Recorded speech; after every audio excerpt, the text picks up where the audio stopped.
Diamond's hands trembled as she pressed herself against the cold marble wall of the penthouse hallway, her heart hammering so violently she was certain they could hear it.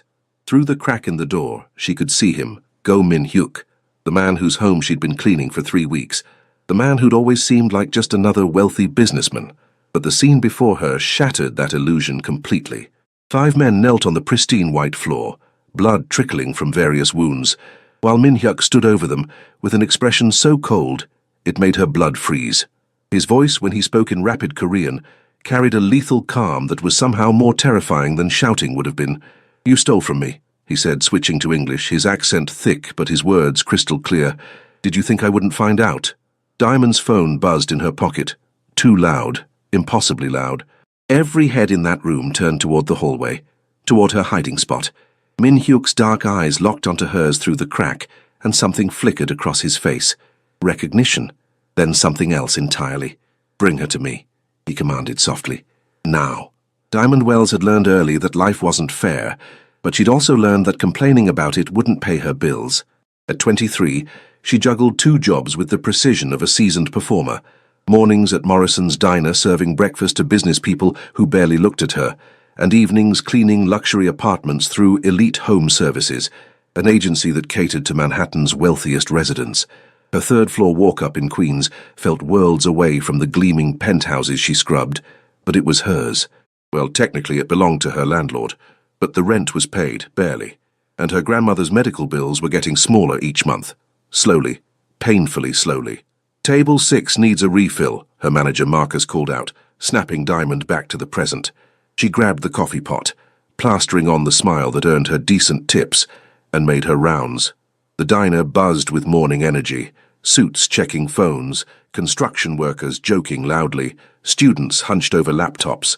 Diamond moved through it all with practiced efficiency, refilling cups, clearing plates, existing in that strange space where service workers live, simultaneously visible and invisible.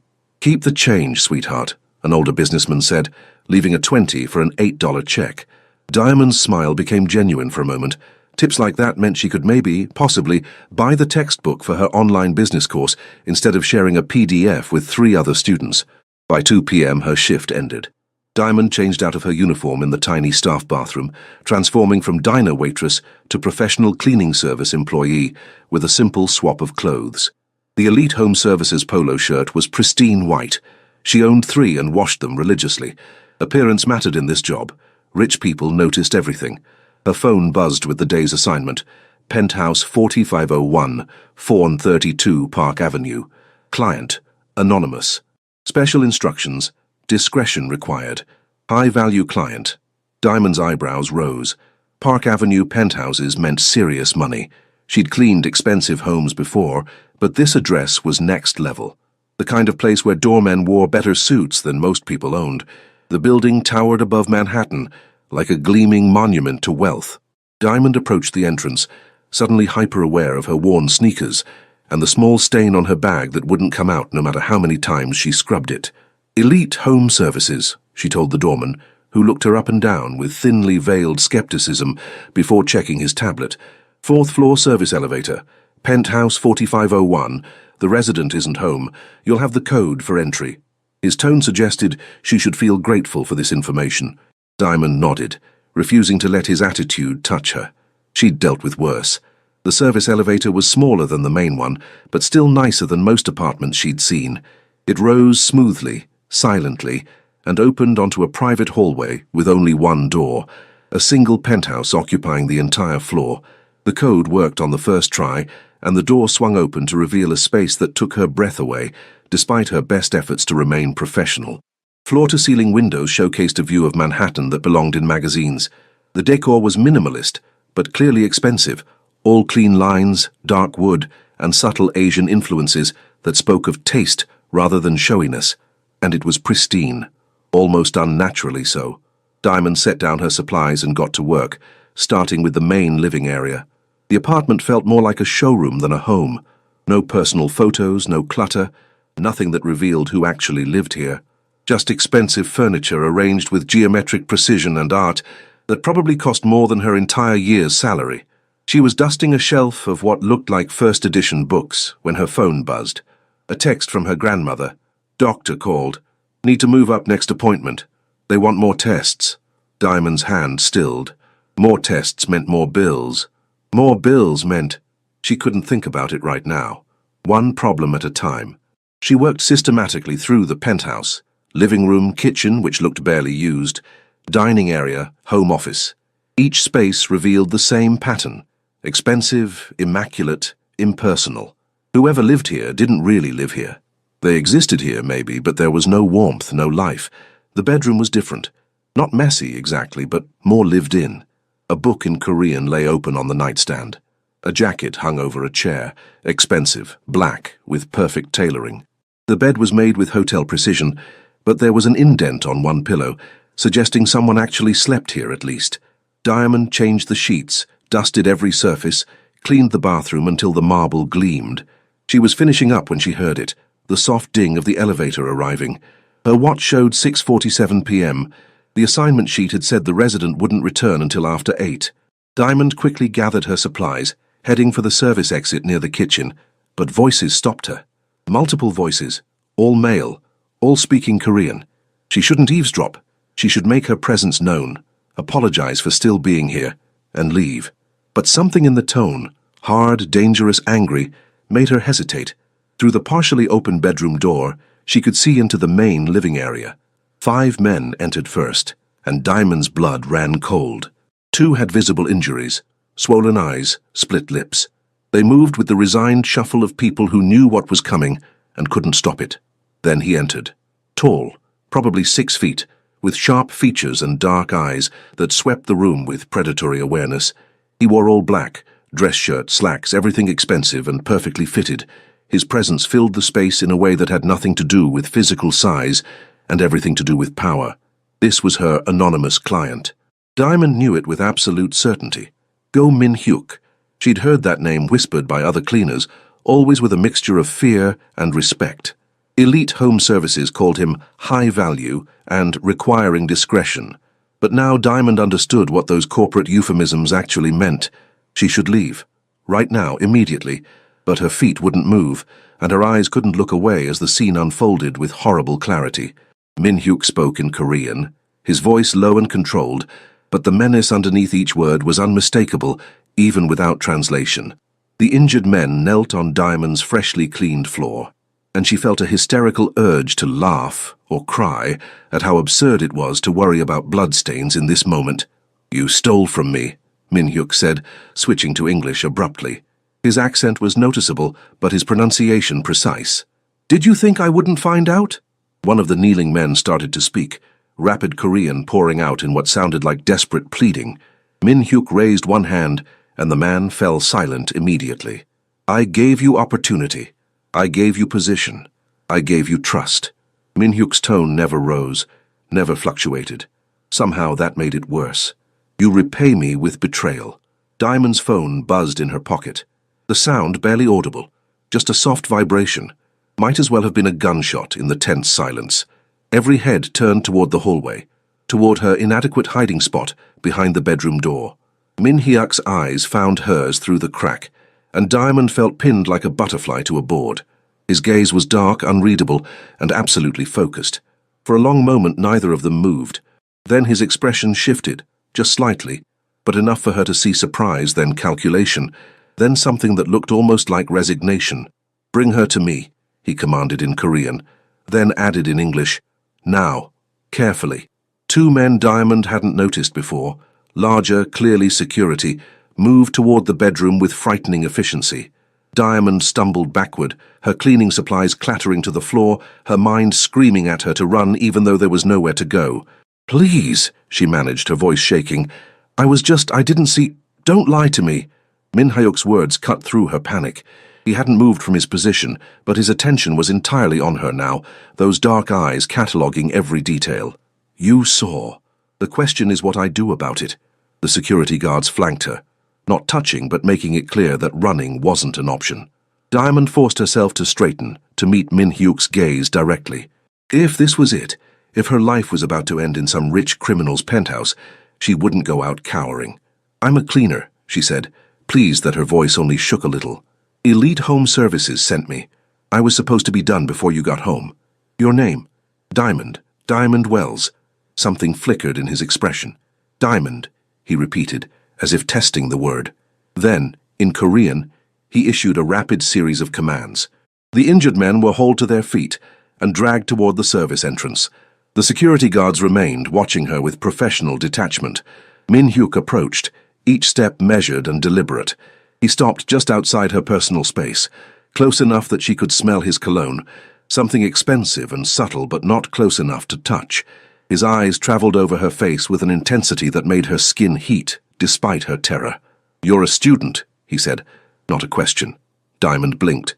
"How did you—" "Your bag. University textbook visible." He gestured toward her cleaning supplies where her backpack had fallen open, revealing her business management text. "You work 2 jobs to pay for school. You send money to family. You're tired, but you don't complain because complaining doesn't pay bills." The accuracy of his assessment left her speechless.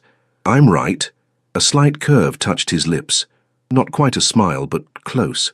"Yes," Diamond admitted, unsure what else to say. Min-hyuk studied her for another long moment, then turned away, moving to the windows overlooking the city. The lights of Manhattan glittered below, millions of lives playing out in ignorance of this bizarre confrontation happening 45 stories up. "You have a problem, Diamond Wells," he said without looking at her. "You witnessed something you shouldn't have. This creates complications." "I won't tell anyone." The words tumbled out desperately. "I swear, I need this job. I can't afford. I have student loans and my grandmother's medical bills and—" She stopped, realizing she was babbling. "You think promising silence is enough?" Now he did turn, and his expression was cold again. "You think I can trust the word of a stranger who happened to be in the wrong place at the wrong time?" Diamond's throat tightened. "Then what do you want from me?" The question hung in the air between them.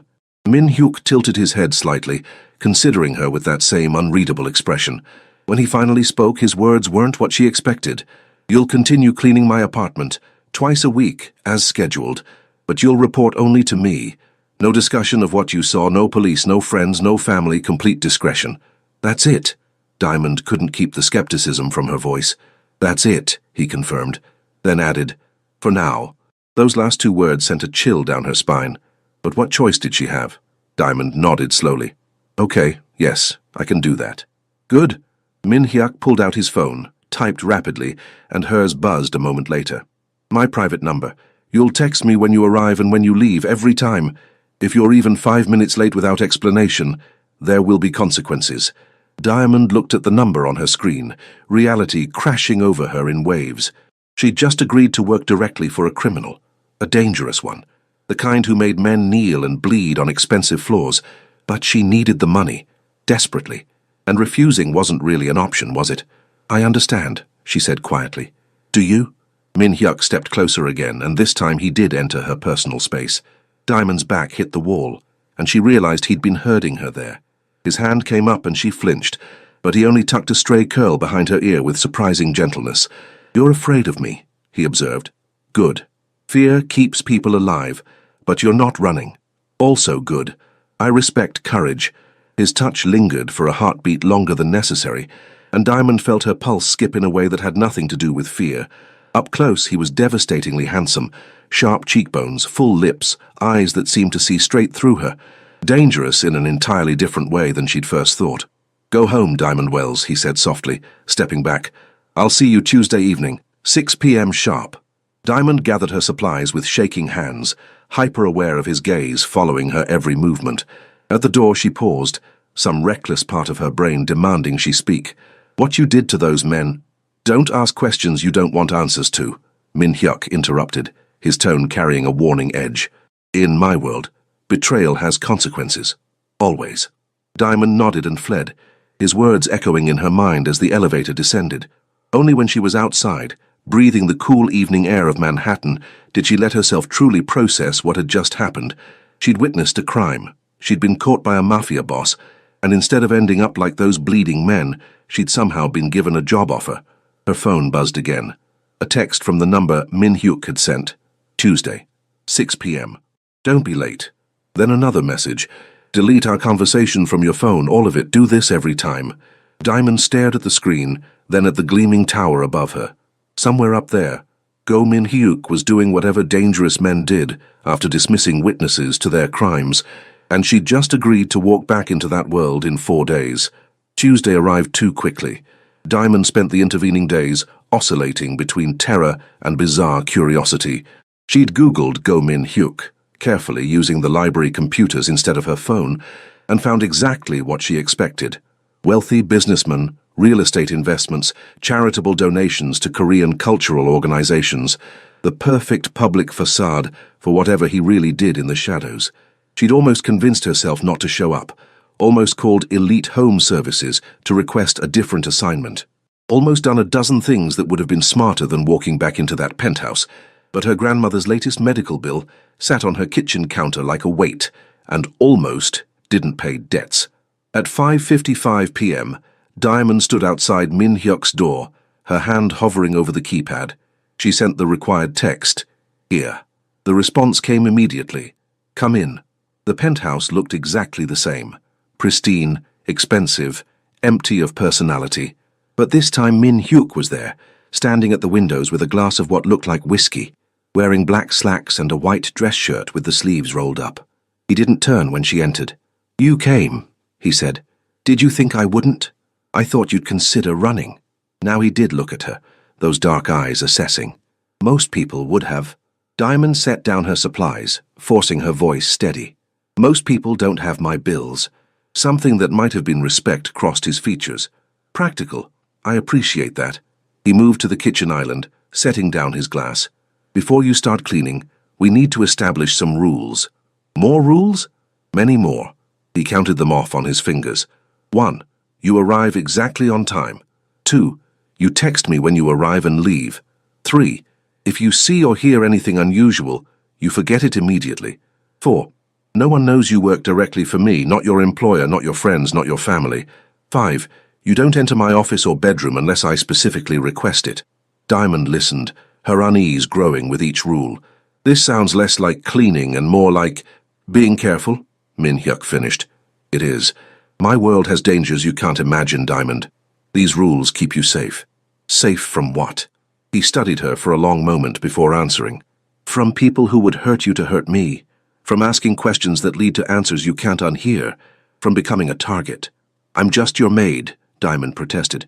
"Why would anyone care?" The words died as Min-hyuk crossed the space between them in 3 strides. He didn't touch her, but his proximity was overwhelming, his voice dropping to something low and intense. "You stopped being just anything the moment you saw what happened in this room. You're connected to me now, whether you like it or not. That connection makes you valuable to my enemies." Diamond's heart hammered. "I don't want to be valuable. I want to clean apartments and pay my bills and finish my degree." "Then we want the same thing," Min-hyuk said. "You follow my rules, stay invisible, and eventually this arrangement becomes routine, boring, safe. And if I break the rules?" His expression hardened. "Don't." The tension stretched between them, thick enough to cut. Then Min-hyuk stepped back and Diamond could breathe again. "Clean," he commanded. "I'll be in my office. Don't disturb me unless the building is on fire." He disappeared into the room she'd been told never to enter, and Diamond was left alone with her racing thoughts and a luxury penthouse that suddenly felt like a very pretty cage. She cleaned mechanically, her mind churning. This was insane. She should quit, run, tell someone what was happening. But every time she considered it, she thought of her grandmother's medication, her student loans, the impossibly small amount in her bank account. What was the saying? Between a rock and a hard place? More like between poverty and a mafia boss. 2 hours later, Diamond was finishing the kitchen when Min-hyuk emerged from his office.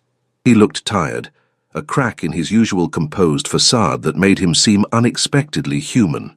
"Coffee," he said, moving to the expensive machine on the counter. "Do you drink coffee?"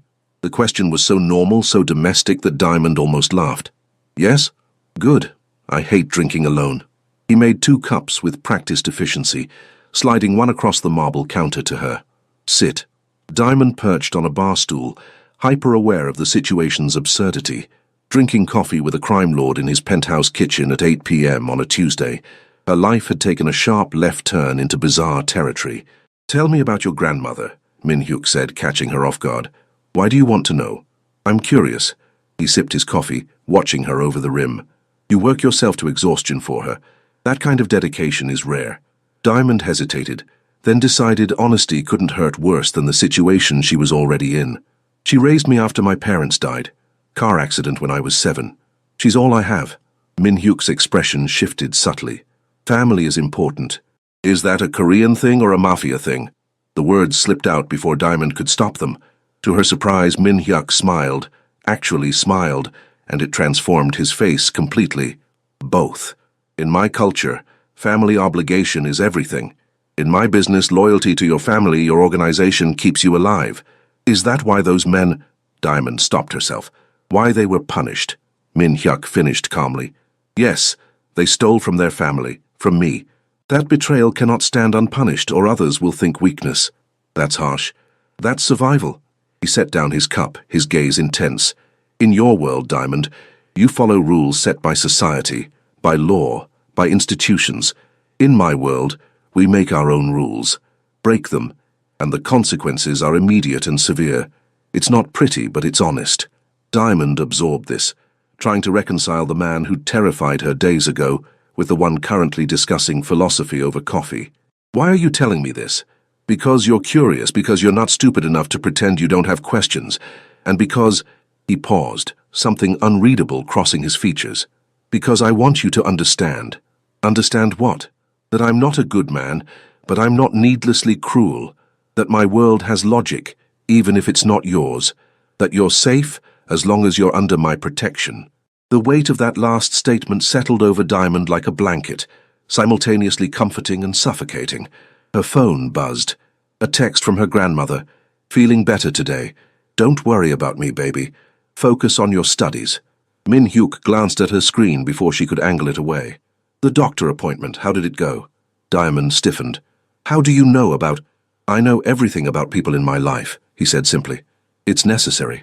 So, the appointment? She should be angry about the invasion of privacy.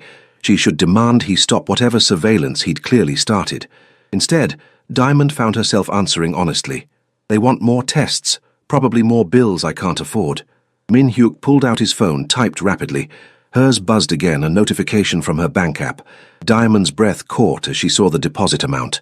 That's too much, she whispered. Way too much. I can't— You can, and you will. His tone brooked no argument. Consider it a bonus for your discretion. Use it for your grandmother's care.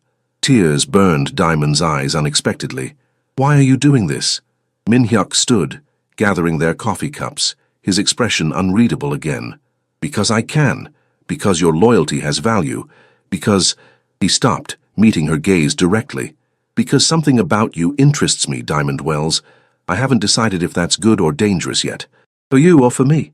Both, he admitted. Now go home, same time Thursday.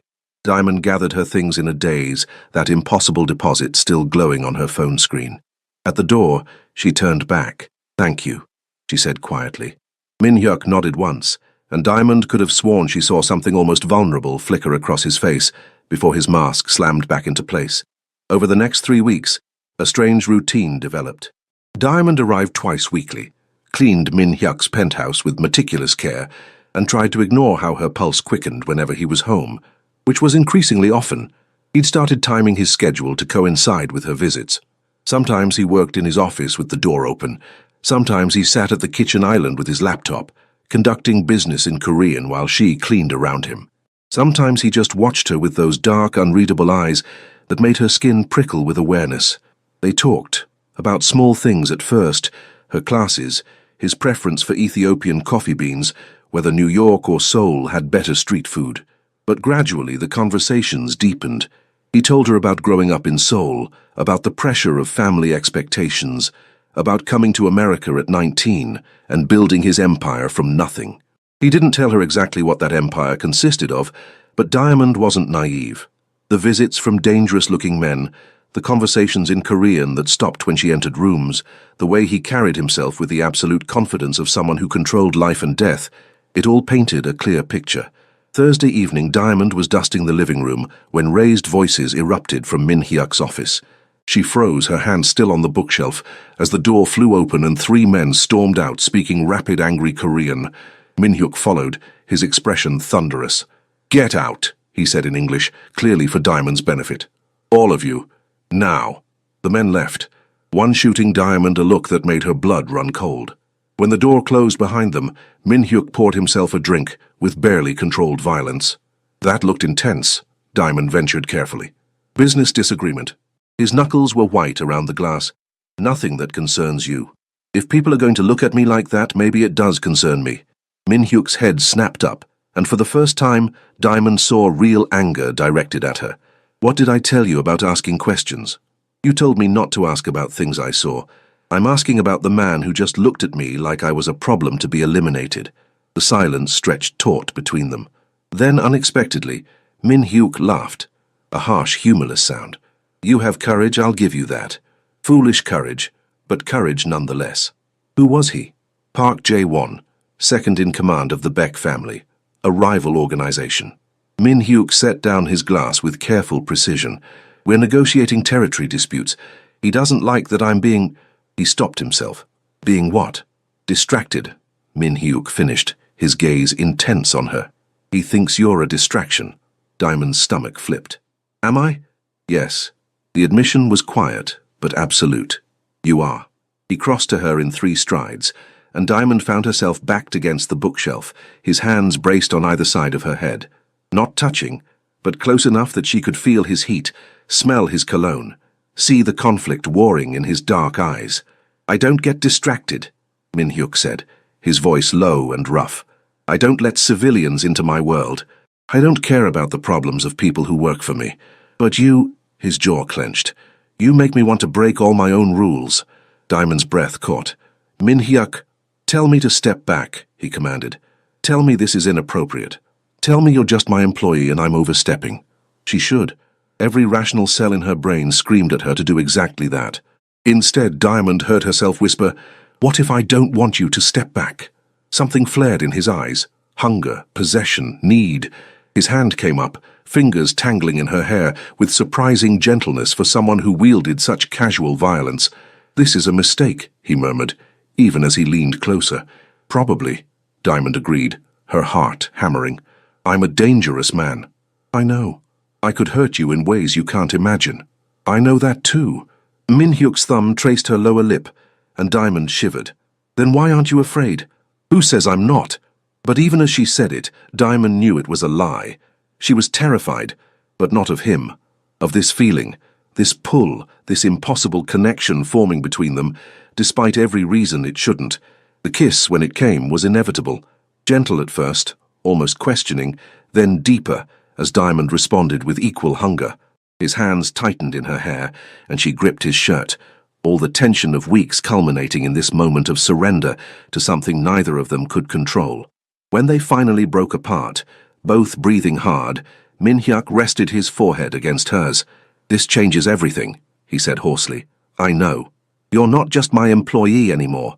You're—" He stopped, seeming to struggle for words. "You're mine to protect, mine to care for, mine." The possessiveness should have scared her. Instead, Diamond felt something warm unfurl in her chest. "Is that a Korean thing or a mafia thing?" Min-hyuk laughed, actually laughed, and kissed her again. "Both." A phone buzzed. His, not hers.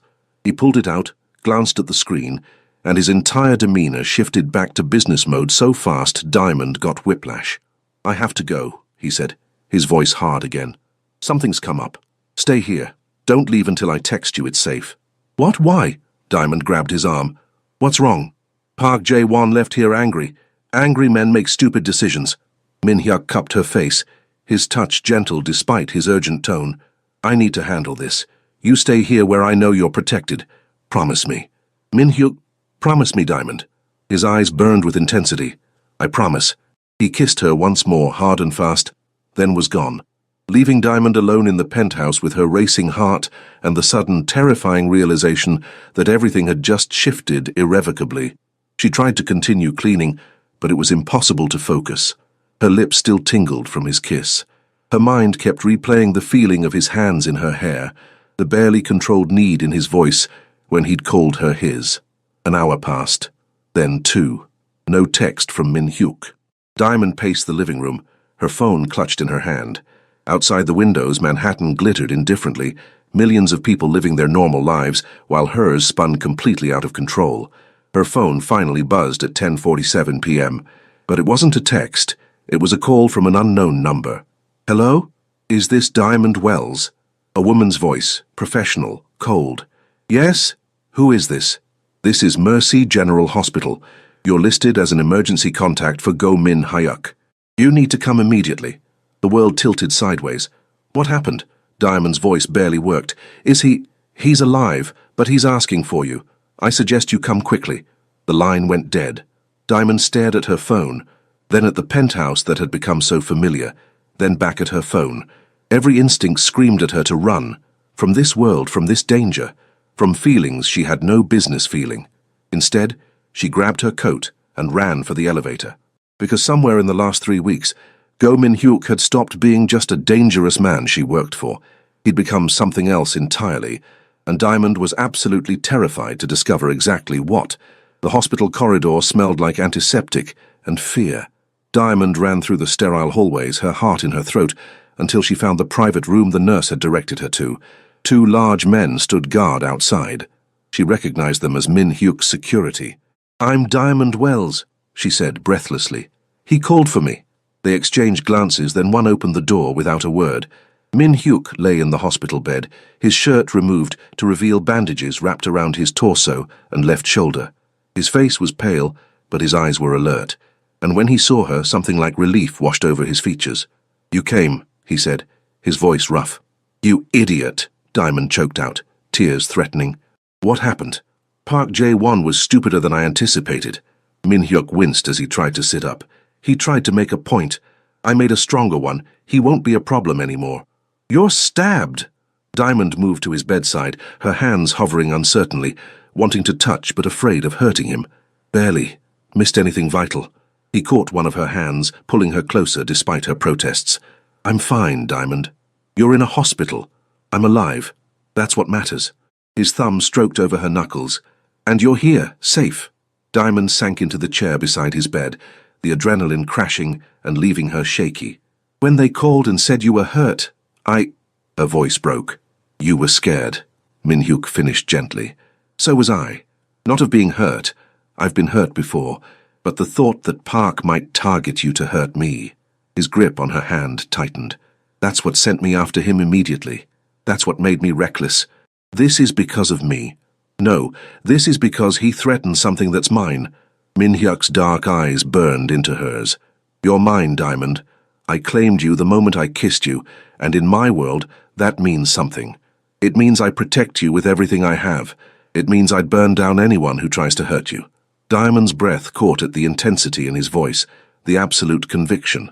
"Min Hyuk, this is insane. We barely know each other. You're a—" She stopped. "Criminal," he supplied. "Gangster? Monster? I was going to say a man with dangerous enemies who could get me killed just by association." "Yes," Min Hyuk agreed simply.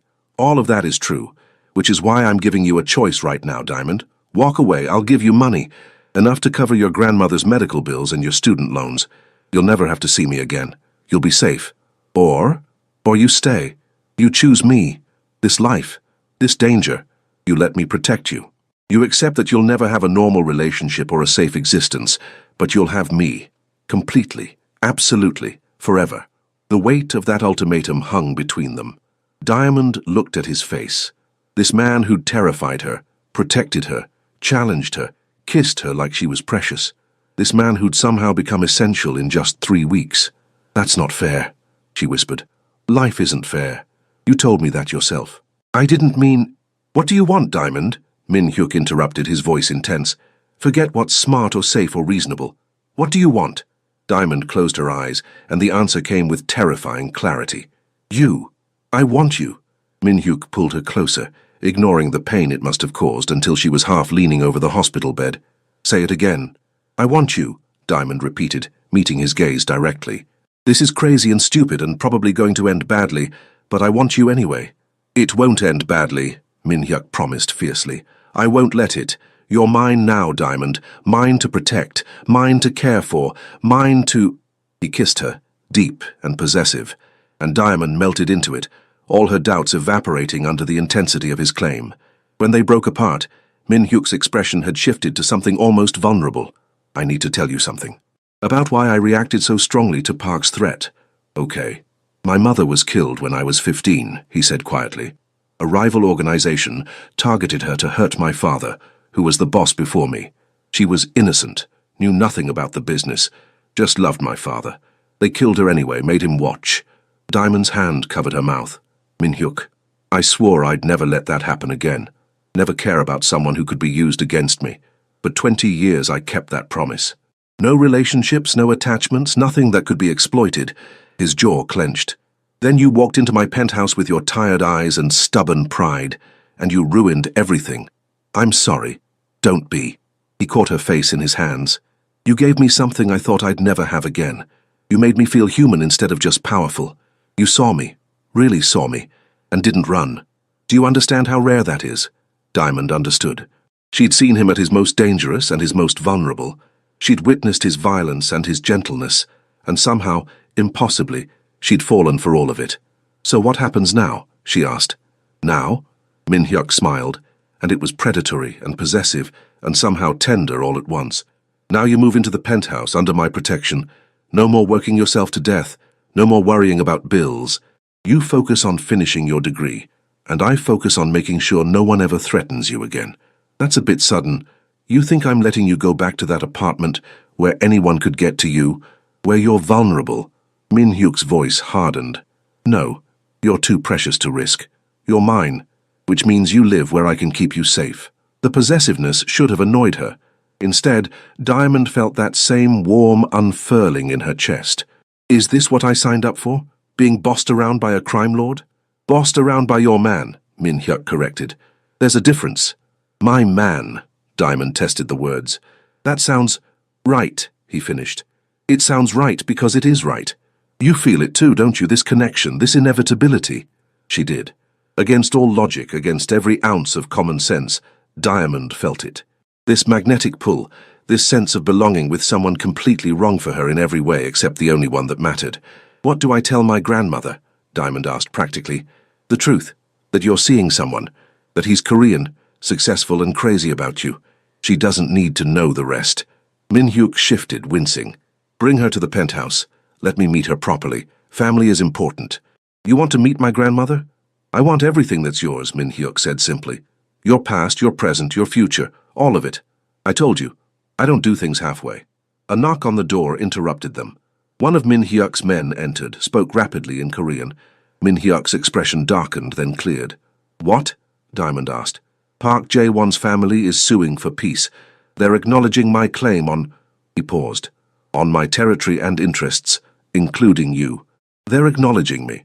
In our world, when someone claims protection over another person, especially across organizations, it's recognized. Official. They're acknowledging that you're under my protection, which means touching you means war with me. Min-hyuk's smile was sharp. No one wants war with me. Diamond absorbed this. The reality of her new life settling over her like a cloak. She was protected, claimed, belonging to a world she'd never imagined entering. So you think you can leave me? Min-hyuk asked suddenly, echoing the title she'd heard other employees whisper. After everything? After becoming mine? Diamond looked at him, this dangerous, powerful, surprisingly gentle man who'd somehow become her entire world in 3 weeks. No, she admitted. I don't think I can. Good. Min-hyuk pulled her down for another kiss. Because I'd chase you to the ends of the earth, Diamond Wells. You're mine. Forever. And somehow, impossibly, that promise felt like the safest thing in the world. Years passed, and the penthouse that had once felt like a cage became a home. Diamond graduated with honors, her business degree earned without the crushing weight of debt. Min-hyuk attended her graduation, sitting in the back row in a perfectly tailored suit, his pride evident despite his carefully neutral expression. Later, he'd given her a gift, a small gallery space in Chelsea, lease paid for 5 years so she could follow her secret dream of promoting young black artists. Her grandmother adored him, charmed by his respectful Korean manners and his obvious devotion to Diamond. She'd taken to teaching him to cook soul food, laughing at his attempts to master cornbread while he patiently taught her basic Korean phrases. The business, the dangerous, violent reality of Min-hyuk's world, still existed, but he kept her separated from the worst of it. Diamond knew enough to understand the stakes, but Min-hyuk's protection was absolute. No one touched her. No one threatened her. She lived in a bubble of safety maintained by her husband's reputation and ruthless efficiency. Husband.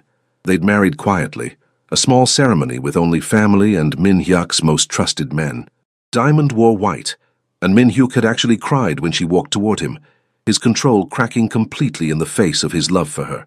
Now, standing in the penthouse that had become theirs, Diamond watched the sunset paint Manhattan gold. Min Hyuk's arms wrapped around her from behind, his chin resting on her shoulder, and she leaned back into his strength. "No regrets?" he murmured against her ear. Diamond thought about the scared girl who'd witnessed a crime and been caught, who'd been given an impossible choice, who'd chosen danger and love over safety and loneliness. "Not even one," she said honestly.